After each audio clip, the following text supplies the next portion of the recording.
Hi, I'm Dave Wurzel, and you're watching PHTV4 Living Well. And today on Living Well, we're going to take a look at a very important topic. We're talking about managing stress.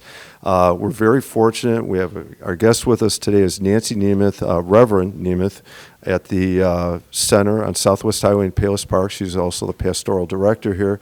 Reverend Nemeth, thank you for taking the time to be here with us today. Thank you for inviting me. The topic, managing stress, this is something everybody experiences. You're not going to avoid it. You're going to have to deal with it at some point in your life. And so we want to take a look at strategies and techniques, how to do that. Before we get to that topic, can you talk about your background a little bit as a reverend and your career here at the center? So I started in 2018 with the Pathway program. I was their first intern, and because I'm part of addiction studies. And then 2 years ago, I became ordained, went back to seminary, became ordained, and since then I've been the pastoral director. Congratulations, and how fortunate we are to have you in the area, in the community. All right, let's jump right into stress, managing stress. Working under the assumption that we're all going to experience it, and we can maybe even divide the topic a little bit on how to avoid it, but let's say we're caught in the moment. You can feel like this is not going good. You can feel your stress level, your anxiety level climbing. Strategies or techniques on how to manage those types of situations. One of the first ways is to be aware of your body. A lot of times it tenses up, and when you notice that, one of the most important techniques is your breathing. And one strategy is the 8-8-8 method, where you inhale for 8 seconds, then you pause, you hold your breath for 8 seconds, and then you exhale for 8 seconds.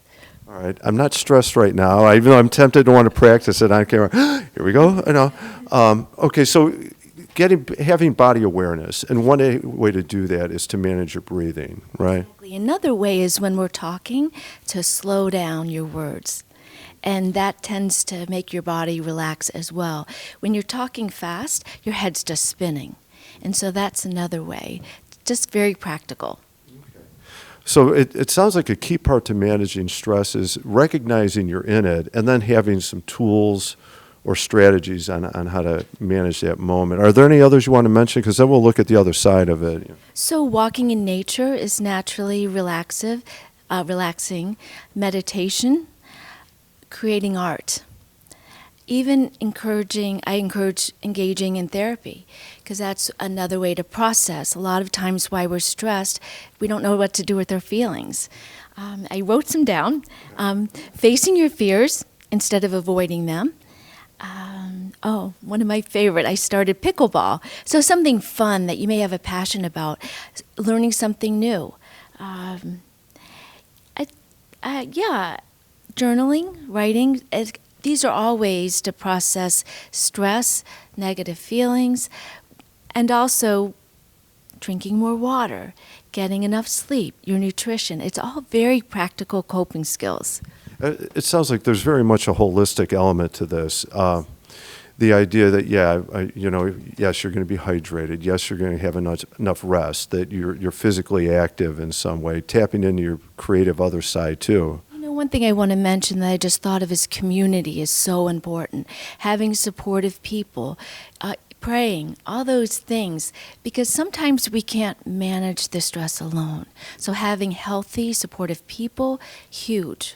That's a really good point, because I think there are times, I know I'm guilty of it too, where you're in a stressful situation and it's like, no, I can do this. I can handle it. Well, and maybe you can. But maybe it's a good thing to I have a network, I have friends, or I have family or somebody in my life that can help me navigate that moment, When we're stressed out, we tend to isolate. And you're right, it's hard to ask for help because it makes you vulnerable. But I have found that when you ask for help, most people are happy to help. As long as you're specific and you know what you're asking for, I think it's a very healthy skill. Okay. So it sounds like we've kind of divided into that topic into two areas. One is caught in the moment, try and catch yourself, whether breathing or how you speak, your tone. The other part would be things you can do in your life that will kind of help even you out a little bit, so that when the stressful moments come up, maybe you're better equipped to take them on. Yeah, Yeah, and I want to mention some resources. Here's this book, and it's called Breath by James Nestor, and he goes into more detail. Well, how do you breathe? And because I guess there's wrong ways and right ways that are most helpful. And the other thing I wanted to mention was a meditation class we're offering, and that's we're doing a workshop with a Zen Buddhist priest, and April 29th he'll be coming to do a workshop. What is this kind of meditation? And then it will be experiential, explain how you do meditation. It sounds like a great idea. To get some training, maybe guided meditation. Maybe you already meditate, but here's a chance to have this experience and work that way. The book, obviously, a great recommendation. So there's a variety of types of situations that can cause stress, and I want to kind of mention that a little bit, and maybe we need to divide these out a little bit. But I was thinking about, you have moments where maybe you have to deliver bad news, or you're caught in a difficult situation. You're talking with somebody, and you have different viewpoints on something, or a strained relationship with a friend or family member. All of these can cause stressful moments, right? Same strategies, same approach.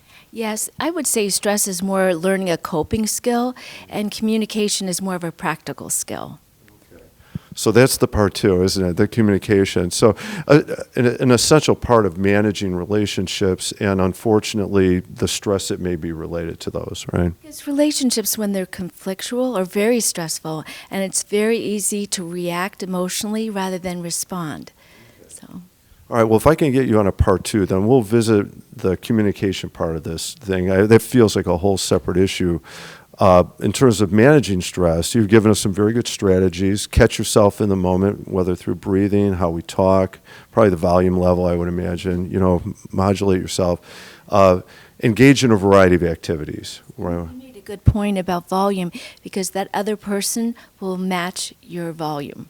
Right. If I'm yelling, the other person want to up. Okay. Well, Reverend Nemeth, thank you very much. Great advice on managing stress, and I look forward to another conversation about how we deal with those difficult conversations. I'm Dave Wurzel, and you've been watching PHTV4 Living Well. We've been talking with Reverend Nancy Nemeth at the Center in Palos Park. Thank you for watching, and be healthy.